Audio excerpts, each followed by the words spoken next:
Assalamualaikum warahmatullahi wabarakatuh. Kami dari kelompok 1 ingin mengucapkan terima kasih kepada Pak Dr. Apriwandi atas kesempatan yang diberikan kepada kelompok kami, yaitu adapun diantaranya yaitu anggotanya saya sendiri Nopal Ashraf Paris, kemudian rekan saya Muhammad Rohim. Adapun saya akan memaparkan pelaksanaan dan proses audit terkait pembahasan yang akan disampaikan. Ada beberapa materi, yaitu 1 tentang fee audit, kedua audit lapangan, ketiga evaluasi hasil audit, yang keempat monitoring, dan yang kelima pelaporan.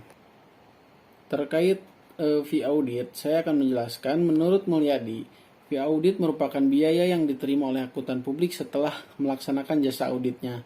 Besarannya biasanya tergantung dari penugasan, kompleksitas jasa yang diberikan, tingkat keahlian yang diperlukan untuk melaksanakan jasa tersebut. Biasanya struktur biaya itu disampaikan oleh KAP yang bersangkutan. Lalu biasanya KAP dimintai keterangan perihal estimasi biaya audit. Jam kerja staf audit merupakan suatu pengukuran dasar untuk imbalan jasa audit fee, karena banyaknya jam kerja yang persis tidak dapat ditentukan di muka. Auditor independen biasanya memberikan estimasi dasar mengenai besarnya imbalan jasa yang mereka minta. Lalu ada indikator fee audit. Menurut Sukrisno Agus pada 2012 halaman 18, besarnya biaya fee audit dapat diukur dari 1. Risiko penugasan. Risiko di sini artinya sebagai sebuah fungsi profesi yang beresiko terhadap pertanggungjawaban kerjanya. Maka risiko penugasan audit ini menjadi pertimbangan besar kecilnya biaya yang akan ditentukan oleh untuk tugas yang akan diberikan. Lalu ada kompleksitas jasa yang diberikan. Kompleksitas jasa yang diberikan semakin sulit tugas audit yang diberikan, maka akan semakin besar pula biaya yang dikeluarkan oleh sebuah auditi. Kemudian untuk struktur biaya kantor akuntan publik yang bersangkutan dengan pertimbangan profesi lainnya. Sebagai bidang ahli yang sejajar dengan profesi khusus lainnya, pertimbangan nilai ini disesuaikan dengan profesi-profesi khusus lainnya. Lalu kemudian untuk ukuran biaya KAP, anggota kantor akuntan publik tidak diperkenankan mendapatkan klien dengan cara menawarkan fee yang dapat merusak citra profesi. Lalu kemudian ada audit lapangan. Dalam audit lapangan ada regular audit on-site atau field audit. Pada hakikatnya memiliki misi utama sebagai fungsi pembinaan kepada para auditi untuk menyangkut praktek risk management dan internal control di lapangan. Secara sinergis juga menunjang desk audit dalam hal tindak lanjut atau audit follow up dengan cara 1. Membandingkan temuan hasil on desk verification dengan realitas sebenarnya. Lalu meninjau konsistensi tanggapan auditi terhadap risk control and questionnaire. Lalu dalam rangkaian aktivitas audit lapangan biasanya terdiri dari 1. Perkenalan tim audit atau tim recognition, yaitu biasanya selain ajang memperkenalkan diri, memaparkan garis besar tujuan dan lingkup pemeriksaan, juga untuk menyesuaikan jadwal kegiatan antara tim audit dan tim auditi. Kemudian ada pemeriksaan dan pengumpulan bukti pendukung, assessment and collection of evidence. Biasanya pemeriksaan ini dilakukan secara reguler atau umum, mengacu kepada jadwal kerja dan pembagian tugas kepada para anggota sebelum tim masuk, serta mengikuti field audit guideline. Namun pemeriksaan ini dapat beralih menjadi special investigation bila ada indikasi kuat bila telah terjadi kecurangan dalam lingkup tertentu. Lalu ada konfirmasi lisan dan tertulis atau audit confirmation kepada pihak terkait.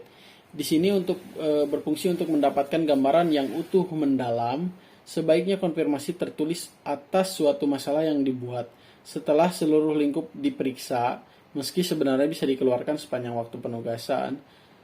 Kemudian ada yang keempat, rapat penutupan audit atau closing meeting. Closing meeting ini biasanya waktu untuk melakukan rapat penutup audit disepakati dengan pemimpin unit kerja auditi setelah sebagian besar jadwal audit diselesaikan dan dipastikan di penghujung waktu pelaksanaan di penghujung waktu pelaksanaan. Biasanya tujuan rapat ini antara lain mengkonfirmasi akhir dari temuan audit, sebagai media juga untuk mendiskusikan berbagai permasalahan aktual di unit bisnis atau terkait implementasi berbagai strategi, kebijakan, dan prosedur dari otoritas yang lebih tinggi. Kemudian evaluasi hasil audit. Pada tahap ini audit intern haruslah mengumpulkan, menganalisa, menginterpretasikan, dan membuktikan kebenaran informasi untuk mendukung hasil audit. Biasanya di sini untuk mengembangkan kesimpulan audit dari data tersebut, auditor internal perlu diproses di mana mereka harus satu, memahami total populasi item perhatian dan mengembangkan rencana pengambilan sampel formal yang mengenal populasi item. Lalu yang kedua, menggambarkan sampel dari populasi yang didasarkan pada rencana pemilihan sampel. Yang ketiga, ada mengevaluasi item sampel terhadap tujuan audit. Yang keempat, mengembangkan kesimpulan untuk seluruh populasi berdasarkan hasil sampel audit. Kemudian format sampling audit adalah alat yang ampuh dengan beberapa pendidikan dan latihan auditor internal dapat dimulai menggunakan dengan mudah dan efektif. Berikut ini alasan yang mendorong penggunaan sampling audit dan statistik pengambilan sampel secara khusus, meliputi satu, kesimpulan yang dapat ditarik mengenai seluruh populasi data. Kedua, hasil sampel yang objektif dan dapat dipertahankan. 3. Kurang sampel mungkin diperlukan melalui penggunaan sampling audit. Lalu sampling statistik dapat memberikan akurasi yang lebih besar. Kemudian ada cakupan audit. Beberapa lokasi sering lebih nyaman. Prosedur sampling dapat disederhanakan untuk diterapkan. Sekian dari pemaparan dari saya. Kemudian akan dilanjutkan oleh rekan kelompok saya yaitu Muhammad Rohim. Terima kasih Bu ilmunya. Baik, terima kasih untuk teman saya, Noval, yang selanjutnya akan dijelaskan oleh saya, Muhammad Rohim. Pembahasan selanjutnya yaitu monitoring. Monitoring dan evaluasi merupakan dua kegiatan terpadu dalam rangka pengendalian suatu program. Meskipun merupakan suatu kesatuan kegiatan, monitoring dan evaluasi memiliki fokus yang berbeda satu sama lain. Kegiatan monitoring ini lebih terfokus pada kegiatan yang sedang dilaksanakan. Monitoring dilakukan dengan cara menggali untuk mendapatkan informasi secara reguler berdasarkan indikator tertentu.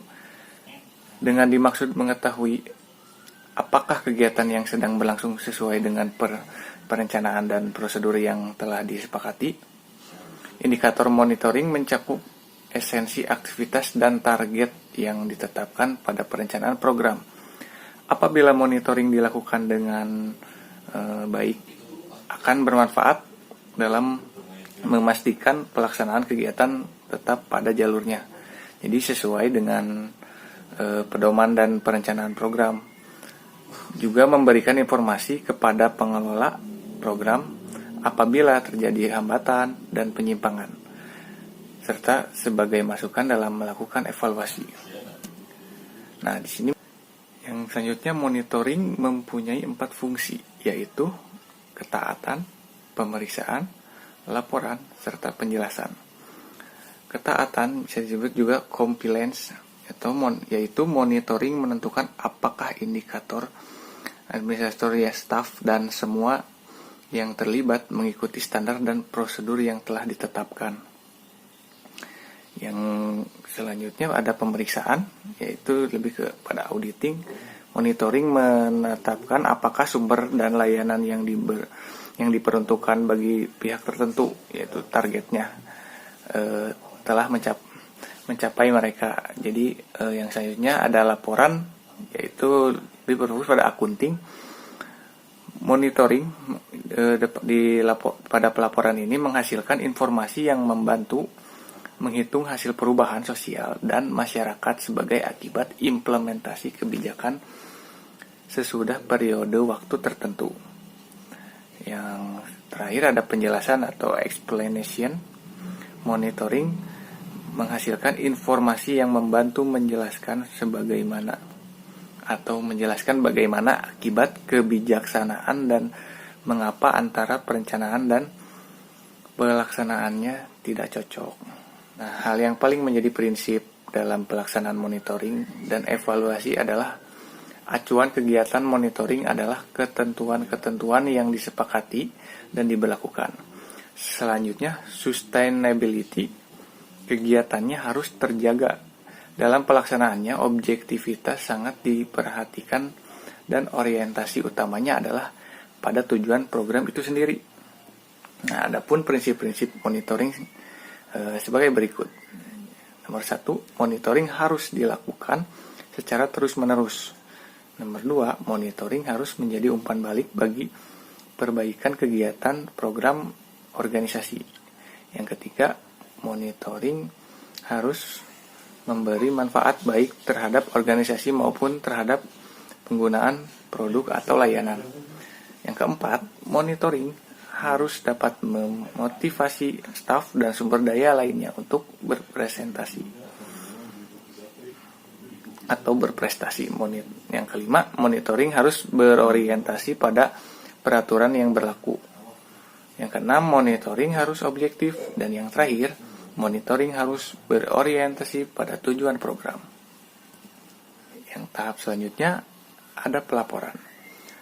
Laporan audit merupakan produk akhir yang paling penting dari proses audit internal dan akses utama untuk menggabungkan aktivitas audit internal pada pemangku kepentingan, baik di dalam maupun di luar perusahaan. Laporan audit memberikan bukti tentang karakter profesional dari kegiatan audit internal dan memungkinkan orang lain untuk mengevaluasi kontribusi ini.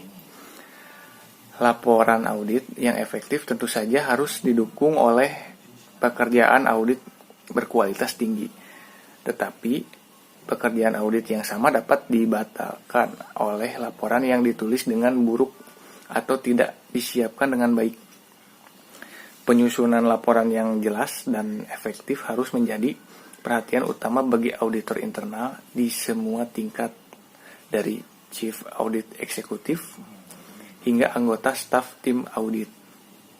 Lalu menurut Mueller, pemahaman tentang bagaimana membangun dan menyusun laporan audit internal yang efektif adalah persyaratan dasar pengetahuan dalam pelaporan hasil audit. Pelaporan audit internal yang baik lebih dari sekadar persiapan dan penampilan laporan. Laporan audit harus mencerminkan filosofi dasar dari total pendekatan audit internal perusahaan, termasuk tujuan ulasan yang mendasarinya strategi pendukung dan kebijakan utama, prosedur yang mencakup pekerjaan audit dan kinerja profesional staf audit.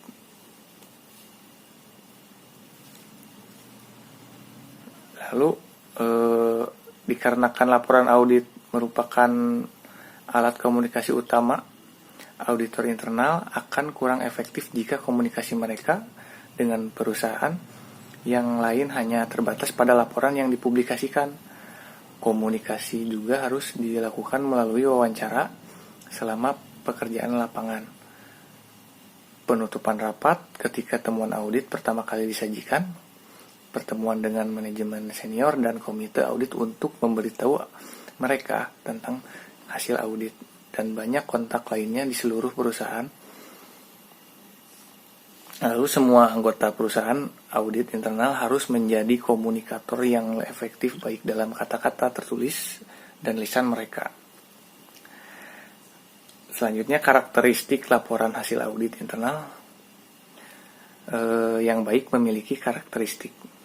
Yang pertama, objektif, yaitu faktual, tidak memihak, serta terbebas dari distorsi baik yang disebabkan oleh kesalahan dan kelalaian ataupun unsur prasangka. Yang kedua, jelas dan ringkas, yaitu mudah dipahami dan logis, di mana laporan disusun menggunakan kalimat yang jelas, runtut dan fokus pada pokok masalah dengan mengurangi rincian yang tidak perlu, serta mengandung informasi yang tidak lengkap. Salah satu cara yang efektif agar laporan hasil Audit jelas dan ringkas adalah dengan menyajikan informasi dalam format yang mudah untuk dibaca seperti angka dan persentase, tabel, list, dan diagram. Sementara rinciannya disajikan dalam lampiran. Yang ketiga, bermanfaat. Yaitu informasi yang disajikan dalam laporan hasil audit dapat digunakan sebagai dasar bagi manajemen terkait untuk melakukan tindakan perbaikan yang diperlukan, dan manajemen dapat mengoptimalkan informasi hasil audit bila mereka menilai bahwa laporannya disampaikan tepat waktu, serta kesimpulan dan pendapat auditor adalah konstruktif. Lalu selanjutnya, menurut standar internasional praktek profesional internal audit, memberikan panduan mengenai tanggung jawab auditor internal atas pelaporan hasil auditnya. Standar tersebut disajikan sebagai berikut. IPPF nomor 2400 atau 2400, kemungkinan hasil penugasan auditor internal mengkomunikasikan hasil penugasannya. Lalu poin selanjutnya 2410, kriteria komunikasi harus mencakup tujuan, ruang lingkup, dan hasil penugasan. Poin 2410 A1 menjelaskan komunikasi akhir penugasan harus memuat kesimpulan yang dapat diterapkan termasuk rekomendasi dan atau tidak perbaikan yang dapat diterapkan.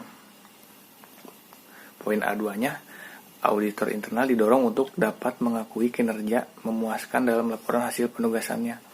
Poin A3, bagaimana hasil penugasan disampaikan kepada pihak di luar organisasi, maka harus disebutkan pembatasan distribusi dan penggunaan hasil penugasan. Lalu di poin C1 menjelaskan bentuk dan isi komunikasi progres dan hasil akhir penugasan konsultasi bervariasi dalam bentuk dan isinya tergantung pada sifat penugasan dan kebutuhan klien atau auditee. Selanjutnya masih di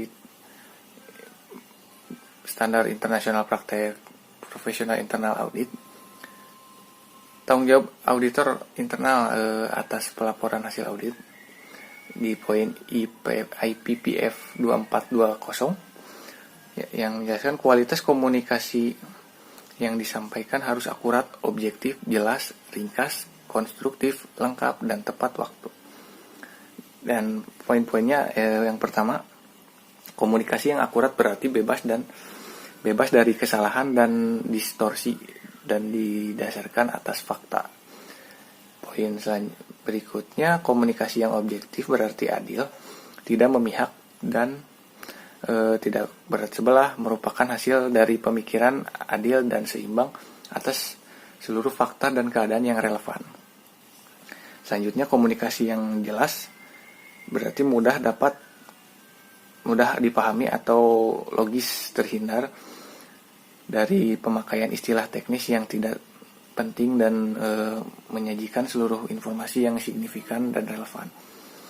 Selanjutnya, komunikasi yang ringkas berarti langsung pada masalahnya dan menghindari uraian yang tidak perlu, detail yang berlebihan, pengulangan, dan terlalu panjang. Selanjutnya, komunikasi yang konstruktif berarti memiliki sifat yang membantu klien penugasan dan organisasi tertuju pada upaya perbaikan yang diperlukan. Selanjutnya, komunikasi yang lengkap berarti meningkatkan hal-hal bagi pengguna hasil penugasan dan telah mencakup seluruh informasi dan observasi signifikan dan relevan untuk mendukung kesimpulan dan rekomendasi. Dan yang selanjutnya, komunikasi yang tepat berarti pada waktunya dan bermanfaat dengan mempertimbangkan tingkat signifikan isu sehingga memungkinkan manajemen dapat melakukan tindakan koreksi yang tepat. Selanjutnya, lembar penyusunan laporan hasil penugasan audit. Yang pertama ada gambaran umum, lalu tujuan penugasan audit, lalu ruang lingkup, selanjutnya penilaian hasil audit, Selanjutnya ringkasan audit signifikan, lalu data temuan audit, dan penutup. Mengkomunikasikan laporan hasil penugasan audit kepada auditi dalam IPPF 2421 menjelaskan kesalahan dan kealpaan. Jika komunikasi akhir mengandung kesalahan atau kealpaan, kepala audit internal harus mengkomunikasikan informasi yang telah dikoreksi kepada semua pihak yang sebelumnya telah menerima komunikasi asli. Masih di IPPF nomor 2430, penggunaan frasa yaitu dilaksanakan sesuai dengan standar internasional praktik profesional audit internal. Menyatakan bahwa hasil penugasan dilaksanakan sesuai dengan standar internasional praktik profesional audit internal dapat dilakukan hanya jika didukung dengan hasil program assurance dan peningkatan kualitas. Poin 2431-nya berisi pengungkapan atas penugasan yang tidak patuh terhadap standar apabila ketidakpatuhan terhadap kode etik atau standar mempengaruhi suatu penugasan.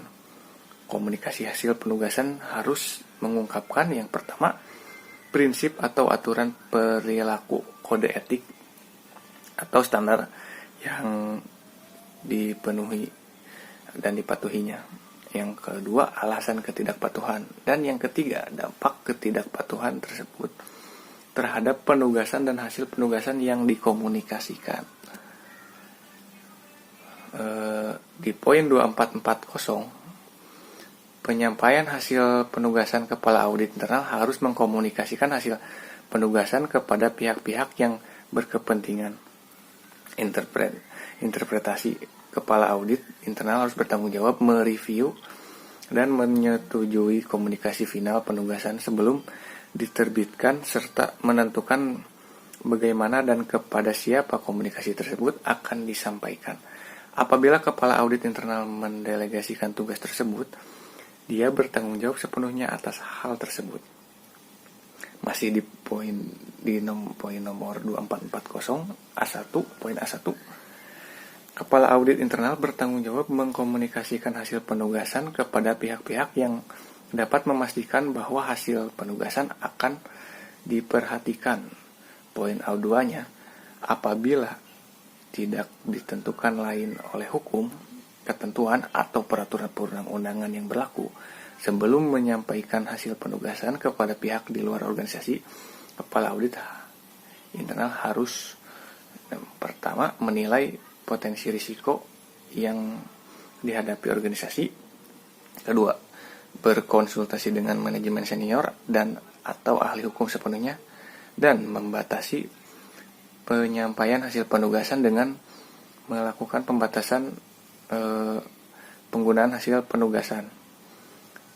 Masih di poin 2440, poin C1, kepala audit internal bertanggung jawab mengkomunikasikan hasil akhir penugasan konsultasi kepada klien atau auditi.